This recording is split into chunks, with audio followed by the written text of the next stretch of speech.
Sehat walafiat, mudah-mudahan. Alhamdulillah. Ya, Pak Ustadz, topik pagi hari ini adalah Nabi Muhammad SAW dalam pandangan Al-Quran. Benar, Pak Ustadz? Insya Allah. Ya, baik. Kalau begitu silakan Pak Ustadz pemaparannya untuk pagi hari ini.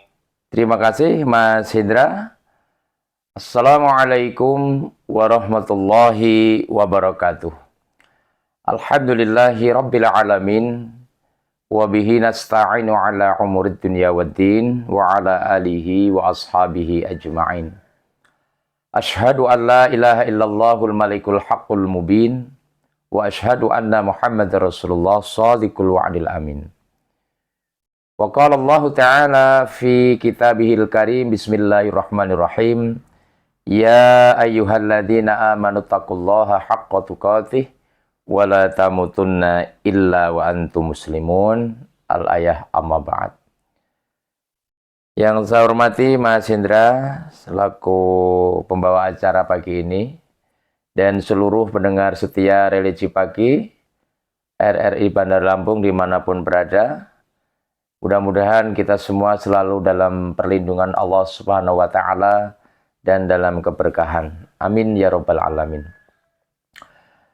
Mengawali Religi Pagi ini, mari kita bersama-sama menyampaikan rasa syukur kehadirat Allah Subhanahu wa Ta'ala atas segala nikmat dan karunia-Nya sehingga kita masih diberi kesempatan untuk berbekal di dunia ini di dalam rangka mempersiapkan diri menghadap Allah Subhanahu wa Ta'ala kelak di suatu saat.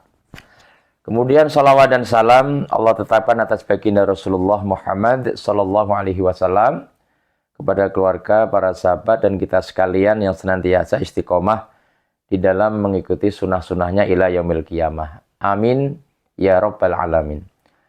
Saudaraku yang dirahmati Allah, tema pagi ini sebagaimana yang tadi sudah disampaikan Mas Hendra, kita akan berbincang tentang pandangan Al-Quran terhadap Rasulullah, atau dalam bahasa lain Rasulullah Shallallahu Alaihi Wasallam dalam pandangan Al-Quran.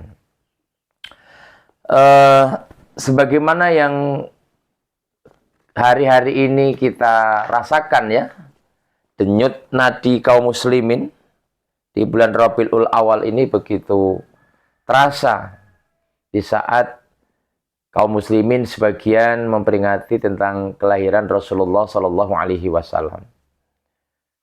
Sosok Nabi kita, Nabi Muhammad Shallallahu Alaihi Wasallam ini memang sosok yang tidak pernah luput baik bagi yang memujinya maupun juga yang membencinya. Bahkan di era seperti ini banyak pikiran-pikiran, pandangan-pandangan yang meragukan tentang kebenaran baginda Rasulullah Shallallahu Alaihi Wasallam. Dan ini saya pikir sah-sah saja bagi kaum pembenci, karena memang dari semenjak diutusnya Rasulullah Shallallahu Alaihi Wasallam terbagi menjadi dua kelompok manusia. Ada yang kemudian mengimani dan mengikutinya, tapi ada juga yang kemudian membencinya. Dan ini akan terus berlangsung sampai akhir zaman.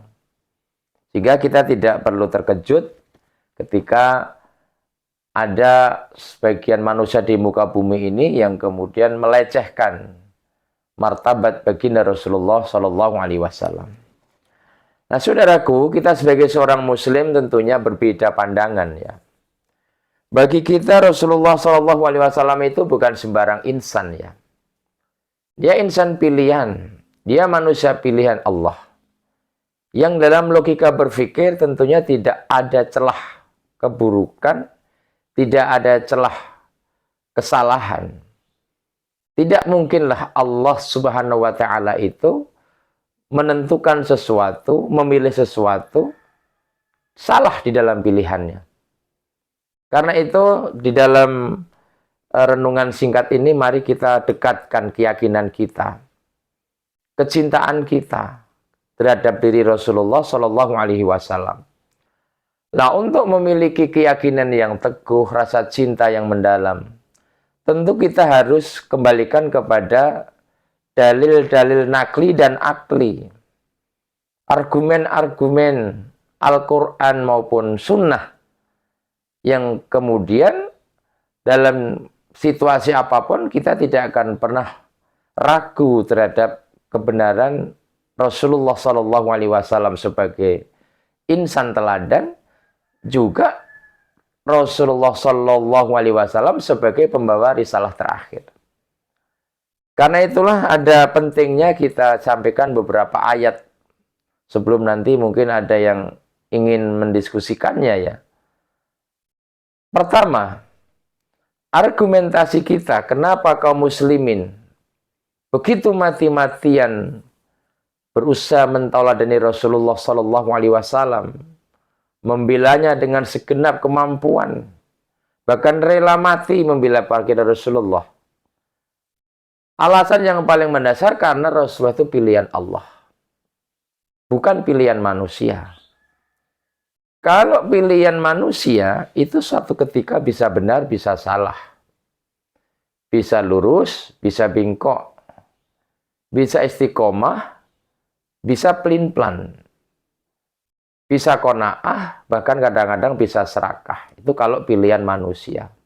Seperti yang sering kita alami dalam kehidupan nyata hari ini. Bedanya dengan pilihan Allah. Baginda Rasulullah dinyatakan, dan Allah sendiri yang menyatakan, Ya ayuhan Nabi, inna arsalnaka syahidan wa mubasyiran wa nadhiran. Dalam Quran surat Al-Ahzab ayat 45.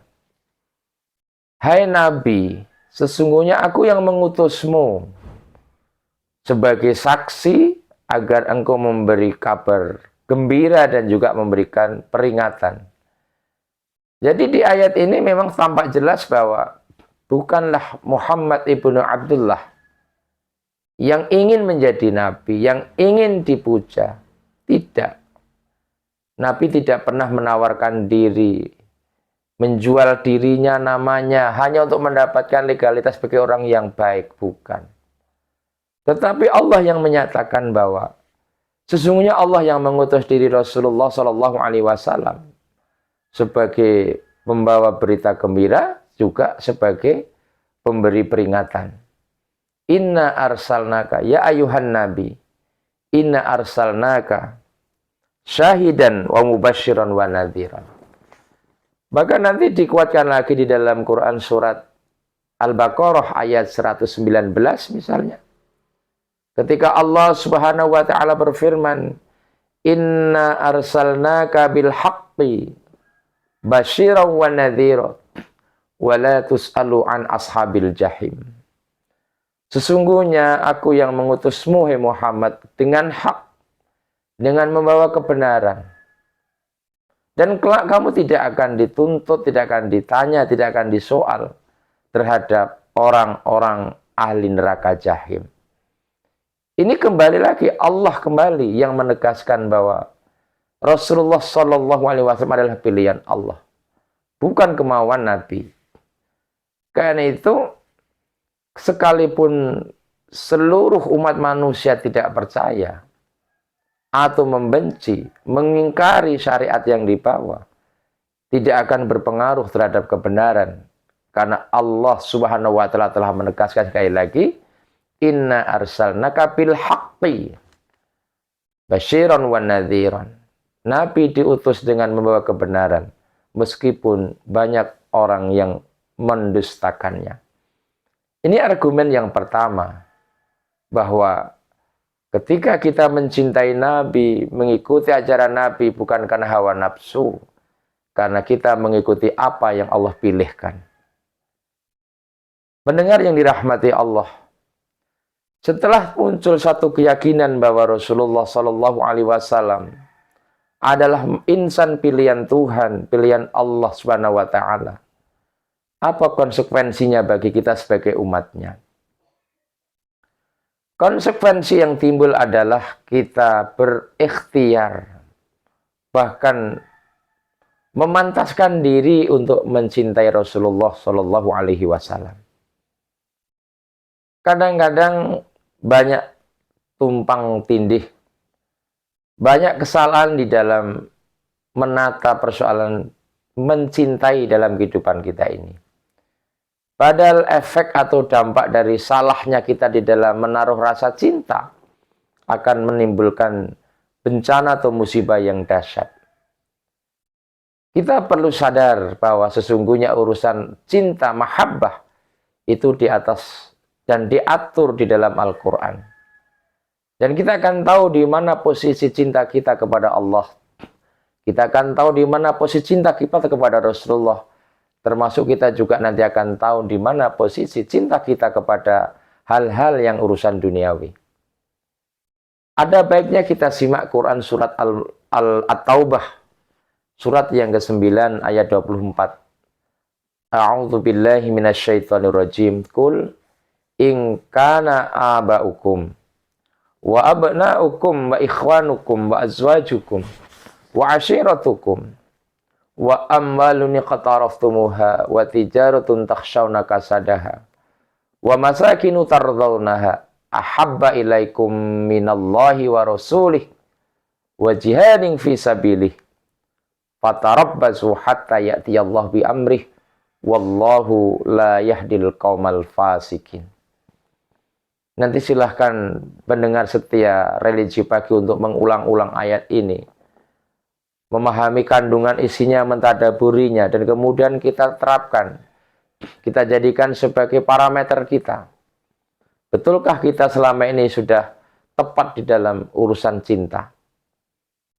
Ayat ini terjemahnya kurang lebih demikian. Katakan, hai Muhammad, jikalau bapak-bapakmu, anak-anakmu, saudara-saudara kandungmu, istri-istrimu, keluargamu, harta kekayaan yang selalu kamu kumpul-kumpulkan itu, bisnis atau perdagangan yang kamu takutkan ruginya, dan rumah-rumah tinggal yang selalu kamu cintai itu, jikalau itu semua lebih kamu cintai daripada cintamu kepada Allah, daripada cintamu kepada Rasulullah, daripada cintamu jihad di jalan Allah, fatarabbasu hatta ya'tiyallahu bi amrih, maka tunggulah sehingga Allah mendatangkan keputusan.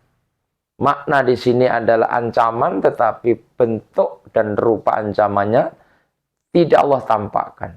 Tiba-tiba terjadi musibah, tiba-tiba terjadi bencana, tanpa kita tahu, tanpa kita persiapkan.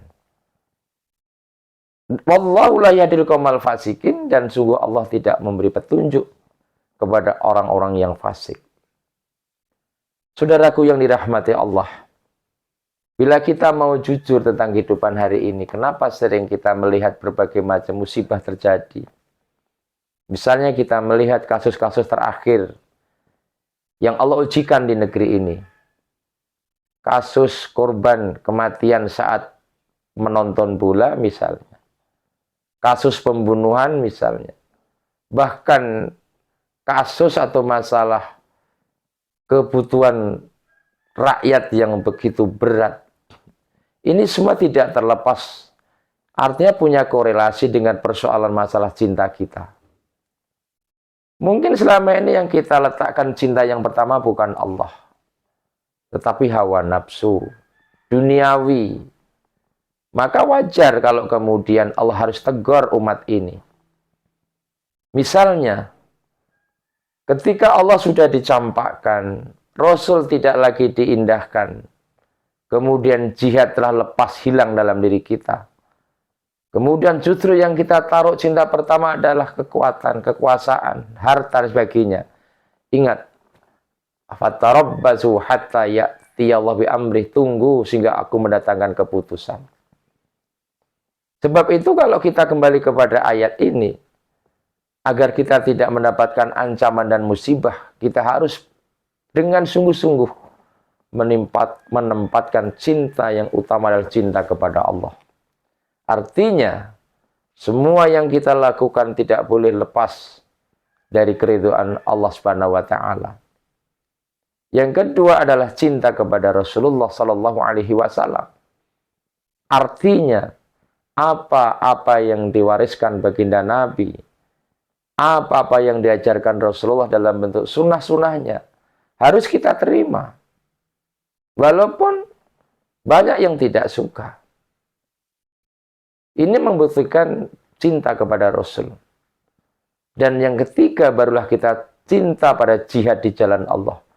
Kesungguhan kita di dalam mengabdikan hidup kepada Allah Ta'ala. Barulah kemudian cinta kita kepada orang tua, cinta kita kepada anak, cinta kita kepada saudara-saudara kandung, cinta kita kepada istri-istri kita atau suami-suami kita, cinta kita kepada harta kekayaan yang selalu kita kejar, cinta kita kepada bisnis perdagangan yang terkadang membuat kita takut ruginya, dan cinta kita kepada tempat-tempat tinggal termasuk fasilitas hidup. Ini insya Allah baru selamat. Namun sekali lagi apabila penempatan cinta ini salah, yang terjadi adalah musibah. Dan eloknya lagi di ayat ini, Allah Subhanahu wa Ta'ala tidak pernah menjelaskan musibah macam apa. Tiba-tiba terjadi demikian. Saudaraku yang dirahmati Allah, kemudian yang terakhir, yang perlu kita pahami sekitar dengan Rasulullah, setelah kita menjadikan teladan, kita cintai Rasulullah setelah Allah, tentu adalah mengikuti apa-apa yang Allah wariskan kepada kita. Sekarang banyak orang tidak yakin tentang ajaran Nabi. Bahkan sering dilecehkan ajaran Nabi. Seolah-olah pikiran kita, wawasan kita sudah mampu, sudah bisa menjamin keselamatan dunia akhirat. Tidak, saudaraku. Kita ini orang-orang yang lemah, yang dhaif. Betapa banyak di tengah-tengah kehidupan kita orang-orang yang mampu meraih pendidikan sempurna dalam ukuran duniawi, tetapi tidak mampu meraih kehidupan spiritual. Maka kehadiran ajaran Rasulullah SAW tampaknya tetap harus kita hidupkan dalam kehidupan kita. Inilah 3 prinsip yang mungkin akan terus kita hidupkan dalam setiap saat. Bukan hanya di bulan Rabiul Awal, tapi dalam 24 jam nafas seorang muslim. Sehingga sekalipun Rasulullah SAW hidup jauh dari masa kita, bahkan kita tidak pernah melihat wajah beliau, kita tidak pernah bertemu beliau, namun semangat kebaikannya akan terus berjalan dari waktu ke waktu, dari generasi ke generasi, dan jaminannya adalah ketika kita tepat di dalam mencintai Allah, mencintai Rasul, jihad di jalan Allah, tentu Allah akan memberikan imbalan, yaitu kebaikan-kebaikan kepada kita. Saya kira inilah sekelumit sebagai mukaddimah. Mudah-mudahan yang sedikit ini memberikan satu tambahan renungan bagi kita, bahwa sebetulnya kita ini bukan siapa-siapa. Kita tidak punya apa-apa. Kita memerlukan zat yang maha segala, maha Allah Ta'ala. Kita memerlukan teladan yang sempurna, yaitu baginda Rasulullah SAW. Semoga bermanfaat, dan sekiranya ada yang perlu dibenahi dalam penyampaian ini kami persilahkan. Jika ada yang salah mohon dibenarkan, dan sekiranya ada yang perlu didiskusikan kami persilahkan. Demikian Mas Indra, kami kembalikan. Billahi taufiq wal hidayah. Assalamualaikum warahmatullahi wabarakatuh. Waalaikumsalam warahmatullahi wabarakatuh. Baik, terima kasih Pak Ustadz. Dan sekarang kita waktunya buka untuk tanya jawab dari pendengar. Halo, assalamualaikum. Waalaikumsalam warahmatullahi wabarakatuh. Iya, dengan siapa ini? Dengan Windy di Lampung Tengah. Mbak Windy. Iya, silakan Mbak Windy pertanyaannya. Ya. Assalamualaikum Pak Ustaz. Waalaikumsalam warahmatullahi wabarakatuh. Mbak Windy yang di Lampung Tengah, silahkan. Sehat ya Pak Ustaz ya? Alhamdulillah sehat, walaupun ya diuji batuk, saya kira dia harus dinikmati gitu. Ya, terima kasih Pak Ustaz. Mudah-mudahan ya untuk pendengar juga salam sehat dari Windy ya, yang setiap paginya mengikuti registrasi di RR. Amin, amin. Pertanyaannya ini begini Pak Ustaz ya. Ini tadi kan dibilang mencintai Allah ya, dan Iya. mencintai Allah dan Rasulnya juga ya. Jadi istilahnya gini, pertanyaan ini, apakah misalnya kita tuh lagi sholat melihat apa di depannya itu saja kita ukir-ukiran dari Allah, itu tulisan-tulisan kayak gitu, apakah itu tandanya kita tuh juga mencintai Allah itu Pak Ustaz? Mohon penjelasannya Pak Ustaz ya. Iya. Wassalamualaikum warahmatullahi wabarakatuh. Waalaikumsalam. Ya. Ya, silakan Pak Ustaz. Terima kasih Mbak Windy. Ini pendengar religi pagi dari Lampung Tengah. Nah, pertanyaannya seputar masalah bentuk cinta kepada Allah. Misalnya ketika kita sedang sholat, kemudian menggunakan sajadah yang di situ ada tulisan atau kalimat Allah. Kan biasanya sajadah-sajadah kita itu kan variasi banget. Ada yang dilukis atau digambar Ka'bah misalnya, atau masjid, atau mungkin kalau sajadah-sajadah dari Arab sana ada yang digambar dengan simbol bendera Arab dan macam-macam, termasuk kalimat Allah. Sebetulnya itu bukan menjadi ukuran. Iya. Bahkan kalau boleh saya sarankan, untuk mendapatkan satu kenikmatan dalam ibadah, pastikan bahwa ketika kita memandang saat sujud, ke tempat sujud, kita tidak terganggu dengan lukisan-lukisan atau gambar-gambar apapun. Beda ketika kita melihat kain yang polos atau karpet yang polos atau sajadah yang polos dengan sajadah yang ada gambar-gambar atau ukiran-ukiran termasuk kalimat-kalimat Allah. Jadi ini saran pertama, jadi akan lebih nikmat, akan lebih nyaman, akan lebih khusyuk ya maksud saya ketika lembar atau tempat sujud kita itu, tikar sajadah kita itu tidak banyak lukisan-lukisan. Karena tidak sedikit orang yang sholat tetapi kemudian dia membayangkan atau ya menghayalkan tentang gambar itu. Nah sekarang bagaimana? Apakah tulisan Allah ini juga punya pengaruh terhadap rasa cinta? Sebetulnya cinta kepada Allah itu tidak bisa dibuktikan hanya dengan tulisan ya. Ada orang sebagian memasang nama Allah itu di gantungan kunci, ada yang dipasang di dinding-dinding. Itu belum menjadi jaminan. Cinta kepada Allah itu dibuktikan dengan satu, menjalankan perintah-perintah Allah. Dua, meninggalkan larangan-larangannya. Itu namanya cinta kepada Allah. Mahabbatullah. Ati Allah, ketaatan kepada Allah. Bukan diwujudkan dalam bentuk gambar. Jadi sekali lagi Mbak Windy bahwa kalau kemudian ada tulisan Allah kita tempel, kita gantung di dinding, itu sebetulnya sebagai satu cara untuk mendekatkan kita tentang ismun Allah. Ya, tapi banyak orang yang menggantungkan tulisan itu tapi dia tidak cinta kepada Allah. Cinta pada Allah itu bukan pada gambar atau tulisan, tetapi dibuktikan dalam ketaatannya. Kalau Allah memerintahkan dia tunaikan, kalau Allah melarang dalam hal-hal tertentu dia cegah atau dia tinggalkan. Ini bentuk mahabbatullah, cinta kepada Allah. Jadi menjaga syariat Allah, menjaga hak-hak Allah. Demikian Mbak Windy dan Mas Indra, saya kembalikan.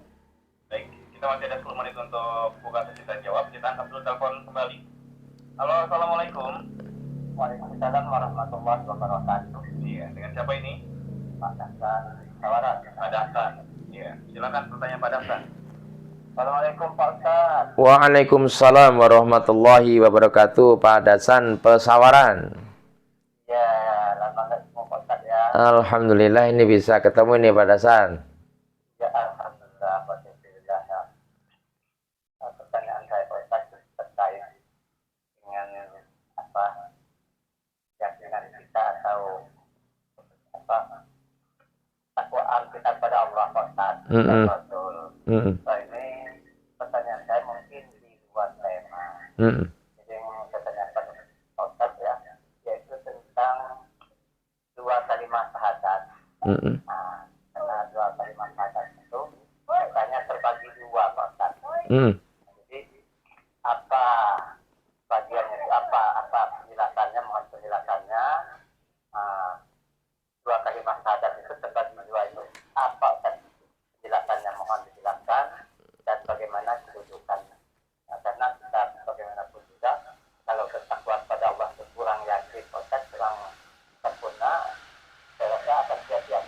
Iya, iya. Katanya, wassalamualaikum warahmatullahi wabarakatuh. Waalaikumsalam warahmatullahi wabarakatuh. Ya, silakan Pak Ustadz. Terima kasih Pak Dasan dari Pesawaran. Pertanyaannya adalah apa pengertian, apa makna daripada dua kalimat syahadat?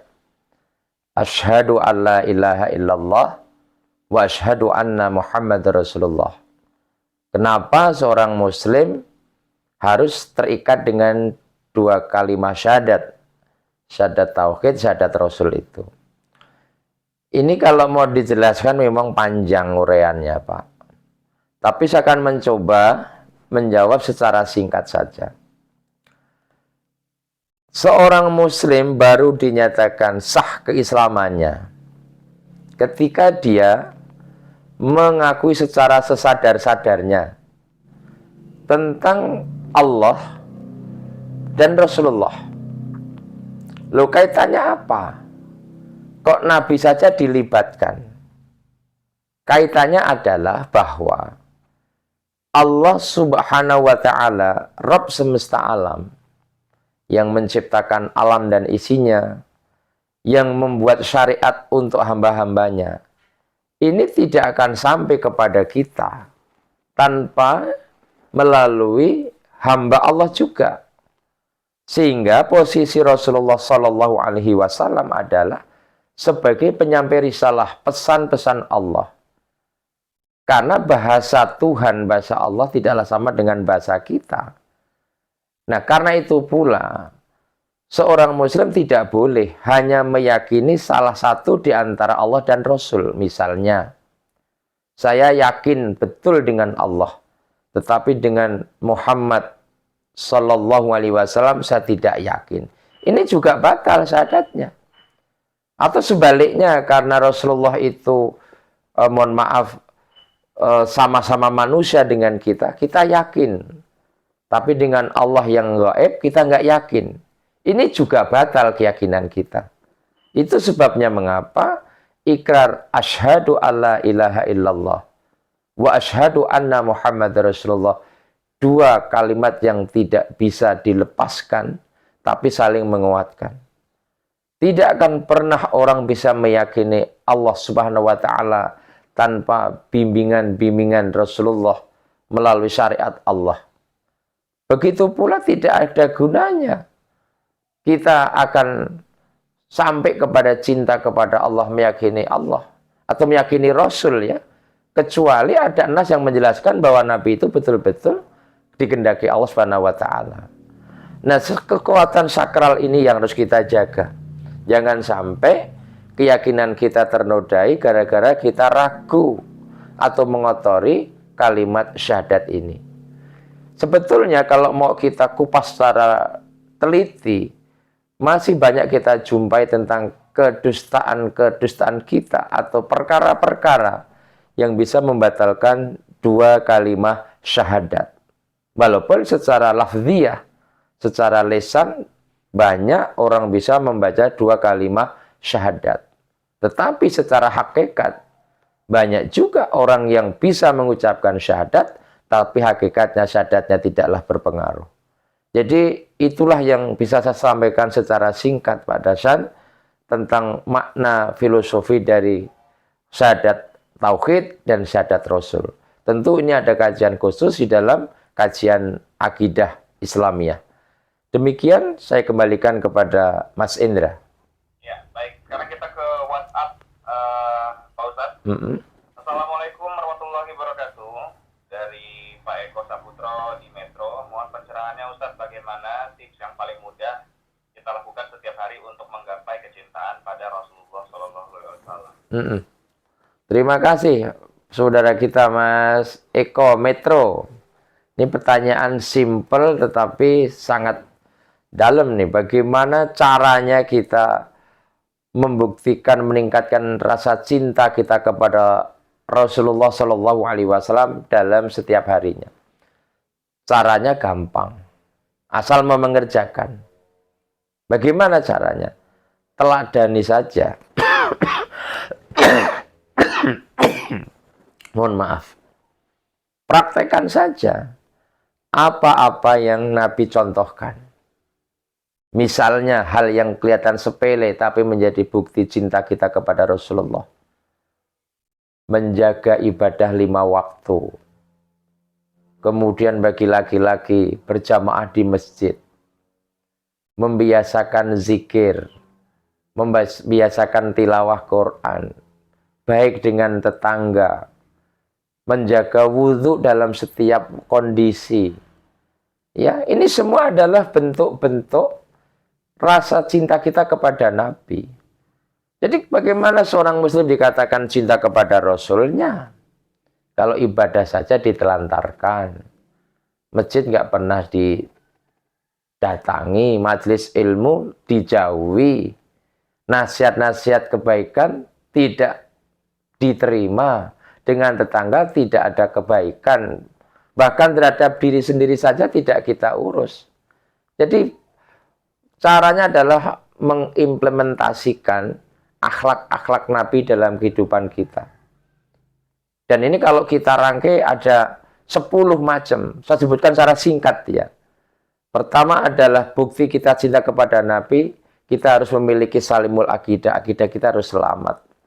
Yang kedua, sahihul ibadah. Ibadah kita harus benar, lurus. Yang ketiga, matinul khuluq. Akhlak kita harus betul-betul sempurna.